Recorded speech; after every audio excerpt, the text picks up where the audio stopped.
이스라엘이 이집트에 들어가는 것, 그리고 거기서 노예로 사는 것, 그리고 그들이 나오게 되는 것을 최초로 언급한 것은 언제였을까요? 그것은 창세기 15장, 아직 아브라함에게 사람이 없을 때, 자식이 없을 때 하나님께서 아브라함하고 언약을 맺으시거든요. 그때 처음으로 하나님이 이 아브라함에게 이 출애굽 사건을 언급하세요. 창세기 15장을 제가 읽어드릴게요. 여호와께서 아브라함에게 이르시되 너는 반드시 알라. 내 자손이 이방에서 객이 되어 그들을 섬기겠고 그들은 400년 동안 내 자손을 괴롭히리니 그들이 섬기는 나라를 내가 징벌할지며 그 후에 내 자손이 큰 재물을 이끌고 나오리라. 그러니까 이 창세기 15장에 이스라엘 백성들이 애굽으로 들어가고 거기서 노예 생활하고 그때 하나님께서 그 애굽을 징벌하시고 이스라엘 사람들이 나올 때는 큰 재물을 가지고 나온다라고 하는 그 말씀을 400년 전에 아브라함에게 약속하셨다라는 것입니다. 하나님의 말씀은 수백 년이 지나고 수천 년이 지나도 진리이고 하나님이 하신 말씀은 이루어진다라는 것입니다. 지금도 이루어지고 있는 것입니다. 출애굽기 11장은 그 일이 이루어지는 결정적인 사건, 이스라엘의 역사의 가장 중요한 사건, 그래서 지금까지도 영향력을 미치는 한 사건, 바로 유월절에 대한 말씀을 하고 있는 거예요. 오늘 말씀은 이스라엘을 구원하시는 그 역사적인 사건 유월절을 말씀하고 있는 것입니다. 9가지 재앙이 끝이 났지만 바로는 이스라엘 백성들을 보내지 않았습니다. 9가지 재앙이 끝난 후 하나님이 모세에게 말씀하고 있습니다. 이제 남은 한 가지 재앙이 있는데 이 재앙 한 가지로 인해서 이스라엘 민족이 애굽을 나가게 된다라는 것입니다. 1절 볼게요. 여호와께서 모세에게 이르시기를 내가 이제 한 가지 재앙을 바로와 애굽에 내린 후에야 그가 너희를 여기서 내보내리라. 그가 너희를 내보낼 때에는 여기서 반드시 다 쫓아내리니. 한 가지, 딱 한 가지 재앙입니다. 이 한 가지 재앙을 이렇게 미리 언급하신 이유가 뭐예요? 그러지 않으면 우연으로 일어났다라고 이야기할 것이기 때문에 그렇습니다. 하나님 아버지께서 모든 것들을 성경을 통하여 우리에게 말씀하시는 것은 내가 말한 것이기 때문에 이루어질 때 너희들은 하나님을 기억하라라는 거예요.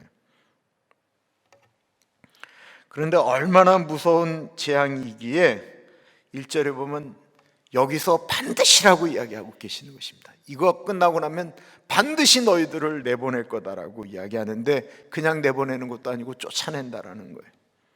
나가겠다라고 얘기해도 붙여놓는데 이 쫓아낸다라는 것은 제발 나가라고 하면서 내모는 것을 의미하는 것입니다. 그것도 그냥 내보내는 것이 아니고 원하는 거 다 줄 테니 이것 가지고 제발 나가라라고 이야기하는 거예요. 2절과 3절 보세요.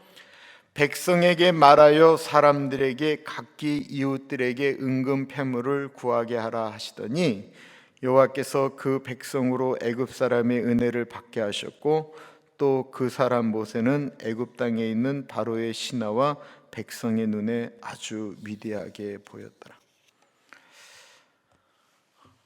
아직 일어난 일은 아니지만 이 마지막 한 가지 하나님이 행하시는 일을 행하면 이집트 사람들은 하나님께서 하나님의 백성들을 얼마나 사랑하시는지, 하나님께서 모세를 어떻게 사용하시는지 그 이집트 사람들이 우러러보게 된다라는 것입니다. 한 가지 재앙이 일어난 후에 백성들이 애굽 사람들에게 어떻게 말하면 은금 패물을 주었을까요? 이스라엘 백성들이, 못된 사람들은 아마 그랬을 거예요. 봤지? 이거 안 해주면 우리 안 나가. 우리 계속 여기 있을 거야. 이제 10가지 재앙 우리 안 나가고, 니네 은금 안 주면 11가지 재앙, 12재앙, 13재앙 이제 두고 봐라.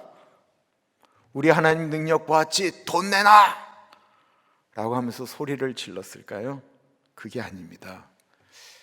이제 출애굽기 12장 이제 계속 보시면 그때부터 나타나는 거는, 그 출애굽을 할 때, 유월절 할 때 이스라엘 사람들이 준비하잖아요. 옷을 다 입고 누룩이 들어가지 않은 무교병 먹고 손에 지팡이 쥐고 떠날 준비를 하고 있잖아요.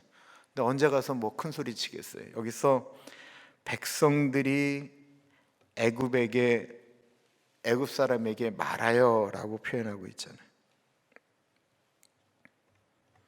이거는 큰 소리로 말한다라는 것이 아니고, 백성에게 말하여라고 하는 원뜻은요, 히브리 정확한 뜻은 귀에다가 말하는 소리를 얘기하는 거예요. 귓속말이에요. 그러니까 이렇게 얘기하는 거예요. 우리 지금 나가요 라고 하면, 지금 나가? 이거 다 줄게! 라고 하면서 준다라는 거예요. 물론 이것에 대한 해석은 이스라엘 사람들을 착취한 노동의 대가라는 것입니다. 하나님은 사람을 쓴 다음에 그 돈을 제대로 지급 안 하면 대가를 지불하게 하세요. 물론 이 받은 돈이 나중에 금송아지 만들 때 사용되어져서 이스라엘 백성들이 혼나기도 했지만, 또한 나중에 하나님의 성막을 만드는데 사용되어집니다. 이 은금, 폐물들을 다 주면서까지 제발 나가달라고 했던 그 마지막 재앙이 무엇이죠? 우리가 잘 아는 것처럼 이집트의 모든 초태생들이 죽는 것이었습니다. 4절부터 볼게요.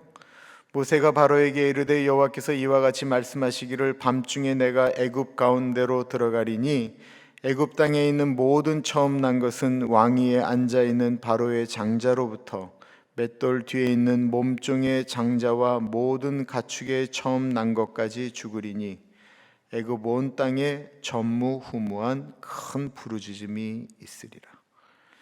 처음 난 것은 모두 죽는데, 이게 대상을 정해서 그러는 게 아니다라는 거예요. 왕궁에 있는 왕의 자식, 왕자가 죽는 거예요. 세자가 죽는 거예요. 신하들의 맏아들이 죽는 거예요. 그런데 이들뿐만 아니라 맷돌 위에 있는, 맷돌을 가는 여자, 이런 그러니까 아주 하찮은 일을, 그 당시로서는 힘든 일을 하는 사람들의 아들들도 다 죽는 거예요. 장자는 모두 죽는 거예요. 그것만 죽는 게 아니에요. 소가 낳은 처음 낳은 송아지도 죽는 거예요. 개가 낳은 강아지도 죽는 거예요. 그러면 어떻게 되겠어요? 개들도 부르짖거든요. 소들도 울거든요.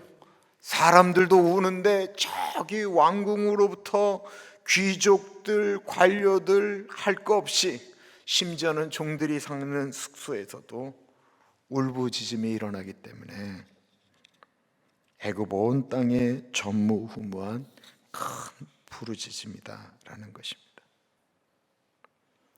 이 일은 앞으로 이 세계에도 분명히 나타날 것입니다. 지금까지 하나님께서 이 세상에 경고하시는 것은 9가지 재앙과 같았습니다. 그러나 마지막 심판의 나팔이 울리게 되면 이 세상에 전무후무한 곡하는 소리가 들리게 될 것입니다. 그렇다면 이때, 이런 일이 일어날 때 이스라엘 사람들이 사는 곳에서는 어떤 일이 일어났을까요? 7절 보세요. 그러나 이스라엘 자손에게는 사람에게나 짐승에게나 개 한 마리도 그 혀를 움직이지 아니하리니 여호와께서 애굽 사람과 이스라엘 사이를 구별하는 줄을 너희가 알리라 하셨나니. 애굽 땅에는 큰 울부짖음이 있어요. 큰 부르짖음이 있어요. 그런데 이 이스라엘 쪽에는 어느 한 사람 그런 일이 일어나지 않는데, 그것을 표현할 때 정말 재미있는 표현을 하고 있다라는 거예요. 그 표현이 개 한 마리도 그 혀를 움직이지 아니한다라고 이야기하는데 이게 좀 번역이 잘못된 거예요. 개가 혀를 움직인다라고 하는 이 원어적인 표현은 날카롭게 만들다라는 뜻이에요. 개가 입을 날카롭게 만들 때가 언제죠? 사람이 왔을 때. 누가 이렇게 지나가게 되거나 개가 자기가 모르는 사람이 이렇게 나타나게 되면 긴장하잖아요. 그때 개들이 짖는 거를 얘기하는 거예요. 개들이 우르렁거리는 걸 얘기하는 거예요. 개가 긴장하게 되면 그때 입을 으르렁거리죠. 근데 한쪽에서 무슨 어마어마한 소리가 나고 울부짖는 소리가 나는데도 이 개들이 고개를 들어서 뭐지? 그랬다간 도로 잠이 드는 거를 얘기하는 거예요. 이 세상에 난리가 일어나도 하나님이 주시는 평강이 우리 안에 그렇게 있기를 간절히 기도합니다. 그렇게 될 수 있는 이유는 7절에 보면 여호와께서 애굽 사람과 이스라엘 사이를 구별하셨다라고 말씀하고 있습니다. 이럴 수밖에 없었던 이유는 하나님의 백성들이 사는 지역을 하나님께서 애굽 사람들이 사는 지역과 구별했다라는 거예요. 하나님께서 이 구별하여 일어나신 그 일들이 하나님의 심판 때에 나타나고 있다라는 것입니다. 그렇다고 한다면 하나님께서 이스라엘 사람들을 이집트 사람들과 구별하신 것이 기준이 무엇일까요? 애굽 사람들보다 이스라엘 사람들이 더 똑똑하고 도덕적이었을까요? 그들이 더 괜찮았을까요? 절대로 그렇지 않습니다. 광야 생활할 때 이스라엘 사람들이 했던 행동들을 보면 이 사람들이 얼마나 웃기는 사람들이었는지 우리가 알 수 있잖아요. 아니, 어떻게 그 놀라운 일들을 보고 하나님에 대해서 듣고 하나님의 사람 모세가 시내 산으로 올라갔을 때 거기에 하나님의 존엄이 구름 가운데 임해서 사람들이 다 두려워해서 모세 당신 혼자 올라가라고, 우린 무서워서 죽겠다라고 하는 것이 시내 산을 볼 때마다 그 일이 일어나고 있는데 몇 날 며칠 못 돼서 도대체 모세는 어디 갔느냐라고 얘기하면서 금송아지 만들 수가 있겠어요. 이스라엘 사람들과 이집트 사람들을 도덕적 기준으로 나누기가 쉽지 않습니다. 이집트와 이스라엘 사람들이 사는 것을 구별했던 것은 딱 한 가지였어요. 무엇이었죠? 어린 양의 피였습니다. 유월절이라고 하는 것은 뛰어넘다라고 하는 것입니다. 우리가 옛날에 담을 뛰어넘는 걸 뭐라고 했죠? 월담이라고 그러잖아요. 월담. 이 유월할 때 월이 넘는다라는 뜻을 가지고 있는 거예요. 그러니까 어떤 표시가 있는데 죽음의 천사가 거기를 이렇게 넘어갔다라고 해서 유월절인데, 그 천사가 이곳은 그냥 넘어가야 되겠다라고 했던 표시가 바로 어린 양을 잡아서 그 피를 문 임방과 문 설주에 바른 것을 얘기하는 거죠. 나중에 나올 때 한 번 더 설명할지 모르겠는데, 문 설주는 이 문이 있으면 옛날 문에 이렇게 기둥이 있잖아요. 문을 만들려면 이 기둥을 만들잖아요. 이렇게 기둥이 있어야 문을 만들잖아요. 이게 문 설주예요. 문 임방은 이게 찌그러지지 않도록 이렇게 좌우로 치고 위로 치고 했던 것이 문 임방이에요. 이것들을 칠을 했다라고 이야기하고 있는 것입니다. 이 문설주, 문임방에 피가 칠해져 있는 그 집 안에 있는 사람이 나쁜 사람일 수도 있어요. 성격이 나쁜 사람, 도둑질하는 사람, 도덕적으로 상태가 안 좋은 사람, 그 사람이 그 안에 들어가 있을지라도 어린 양의 피가 칠해져 있으면 죽음의 신이 넘어갔습니다. 오늘날 우리에게도 우리가 나중에 주님 앞에 나아갔을 때 구분하는 것은 단 한 가지입니다. 교회를 다니느냐 안 다니느냐 이거 아닙니다. 우리 안에 예수 그리스도의 십자가 보혈로 주의 죄 씻음 받은 용서가 우리에게 있는가라고 하는 것입니다. 이스라엘 사람들이 의지한 것은 그러므로 자신들이 잘한 행동이 아니었다라는 것입니다. 훌륭한 사람들이 이집트에 얼마나 많았는지 모릅니다. 이집트는 당시 도덕적인 지침이 이미 만들어져 있었습니다. 좋은 나라라고 하는 것에는 좋은 문화라는 것이 있는 거예요. 그리고 이 문화는 다른 사람들에게 미쳐지는 선한 영향력입니다. 피라미드 안에 발견된 것 중에 무엇이 있냐면 죽음의 사자가 죽은 사람들을 인도할 때에 그 안내서 같은 게 나와 있어요. 거기에 이런 표현이 나옵니다. 본 재판관은 너희 마음과 깃털을 나란히 저울에 매달겠노라. 왜냐하면 마음이야말로 인간 존재와 삶을 규정하는 가장 중요한 것이기 때문이다. 이게 3,500여 년 전에 피라미드 안에 들어가 있었던 말이에요. 그럼 거기에 대해서 이 죽은 사람이 그 죽음의 사자를 쫓아가면서 하는 행동들에 대한 이야기가 거기에 적혀져 있어요. 이렇게 얘기하고 있어요. 저는 도둑질하지 않았습니다. 저는 위선을 행하지 않았습니다. 저는 거짓말을 하지 않았습니다. 저는 신을 모독하지 않았습니다. 저는 저울의 눈금을 속이지 않았습니다. 그러니까 이집트에 이미 이런 정도의 도덕적인 기준이 들어가 있었다라는 거예요. 이렇게 훌륭한 사람들이 이집트에 분명히 있었을 것입니다. 그렇다고 그의 아이들이 안 죽었느냐? 죽었다라는 거예요. 이집트 사람들 중에는 그 이스라엘 사람들에게 못되게 굴었던 사람들도 있었지만 이스라엘 사람들을 불쌍히 여겨서 그들을 도와준 사람들도 분명히 있었을 거예요. 그러나 그들의 장남도 죽었다라는 것입니다. 그럼 살 조건이 무엇입니까? 오직 하나, 어린 양의 피밖에 없었다라는 거예요.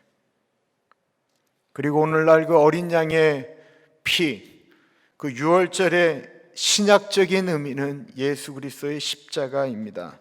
십자가에서 흘리신 예수의 보혈만이 우리를 살릴 수 있다라는 것입니다. 사람들은 피다, 보혈이다, 십자가다, 대속이다, 은혜다, 이거 유치하게 생각합니다. 말도 좀 그렇다라는 거예요. 이게 21세기에 무슨 보혈, 피, 이런 얘기가 말이 되느냐라는 거예요. 그런데 이 얘기는 오늘날만 있었던 것이 아니고 2000년 전에도 예수의 십자가 사건 이후에도 계속해서 이런 얘기가 있었다라는 것입니다. 그래서 고린도전서 1장에 사도 바울이 이렇게 이야기하고 있어요. 십자가의 도가 멸망당하는 자들에게는 미련한 것이요 구원을 받는 우리에게는 하나님의 능력이라. 기록된 바 내가 지혜 있는 자들의 지혜를 멸하고 총명한 자들의 총명을 폐하리라 하였으니 지혜 있는 자가 어디 있느냐, 선비가 어디 있느냐, 이 세대의 변론가가 어디 있느냐. 하나님께서 이 세상의 지혜를 미련하게 하신 것이 아니냐. 하나님의 지혜에 있어서는 이 세상이 자기 지혜로 하나님을 알지 못하므로 하나님께서 전도에 미련한 것으로 믿는 자들을 구원하시기를 기뻐하셨도다. 유대인은 표적을 구하고 헬라인은 지혜를 찾으나 우리는 십자가에 못 박힌 그리스도를 전하니 유대인에게는 거리끼는 것이요 이방인에게는 미련한 것이로되 오직 부르심을 받은 자들에게는 유대인이나 헬라인이나 그리스도는 하나님의 능력이요 하나님의 지혜니라. 사람들이 얘기할 때는 이렇게 살아야 천국을 가지, 많은 얘기들을 한다라는 거예요. 사람들의 생각으로는 그게 맞다라는 거예요. 그러나 하나님의 어리석은 방법은, 사람들이 생각할 때 어리석다라고 이야기했던 하나님의 방법은 그게 아니고 하나님의 아들 예수 그리스도를 이 땅에 보내서 그를 십자가에 죽이심으로 구원하신 것이다라는 것입니다. 모세가 어린 양의 피를 발라 죽음의 천사가 넘어가게 된 이야기, 그 이야기를 이집트 사람들에게 이스라엘 사람들이 안 했을까요? 누구는 몰라도 저 사람은 꼭 구원받아야 된다라고 이야기하면서 이야기했을까요? 노아의 가족들이, 형제들이 다른 사람들의 얘기하면서 끌고 들어가려고 했던 것처럼 말입니다. 근데 한번 생각을 해보세요. 그 옛날 그 피라미드를 만들었던 나라예요. 그러니까 이미 건축 양식이 엄청나게 발전한 나라예요. 튼튼한 돌로 만들어진 왕궁과 집들을 갖고 있었던 나라예요. 고센 땅에 있는 이스라엘 사람들이 사는 집은 얼기설기 거지같이 다 쓸어가질지도 모르는 초가집에 있어요. 그런데 이렇게 얘기하는 거예요. 저 쓰러져가는 집에 더군다나 무섭게 피를 발라서 이렇게 다 발라놨으니 그거 꼭 귀신 나올 것 같은 곳 아니겠어요? 근데 이스라엘 사람들이 얘기하는 거예요. 주인님, 우리 집에 들어오셔야 사실 수 있습니다. 특별히 맏아드님이라도 우리 집으로 보내주십시오. 그럼 살 수 있습니다. 근데 본인들이 사는 집은 어마어마하게 튼튼한 집인데 거길 들어가야 산다라고 이야기하니 그게 동의가 되었겠습니까? 이집트 사람들은 그 이야기를 우습게 여겼습니다. 오늘날도 사람들은 하나님의 말씀을 우습게 여깁니다. 예수천당 불신지옥이라는 말 우습게 여깁니다. 우리 예수 믿는 사람들이 남들보다 더 도덕적이어야 되는 것 맞습니다. 그러나 그것은 우리가 성화되어지는 과정을 이야기하는 거지, 우리가 구원을 받는 유일한 길은 우리의 행위가 아닌 예수 그리스도의 십자가 외에는 없다라는 것입니다. 죄인들이 나 죄인입니다 라고 고백하는 것도 예수 그리스도의 십자가를 경험했을 때입니다. 내가 죽을 수밖에 없는 사람이었는데 내가 예수님 만나서 달라졌습니다 고백할 수 있었던 것도 예수님의 십자가 은혜입니다. 훗날 우리들의 구원의 문제는 이 세상이 아닌 하나님의 심판대 앞에서 사람들이 구원받고 못 받고 하는 것은 오늘 하나님께서 이집트와 이스라엘 사람들 사는 사람들의 곳을 구별하셨던 것처럼 그렇게 구별될 것입니다. 하나님의 심판을 이해 못하고 자기 마음대로 살아가는 사람들, 그 사람들의 모습이 당시 바로와 그의 백성들이었죠. 8절 보세요. 왕의 이 모든 신하가 내게 내려와 내게 절하며 이르기를 너와 너를 따르는 온 백성은 나가라 한 후에야 내가 나가리라 하고 심히 노하여 바로에게서 나오니라. 모세가 그런 얘기를 해도 이 사람들은 눈 하나 깜짝 안 했다라는 거예요.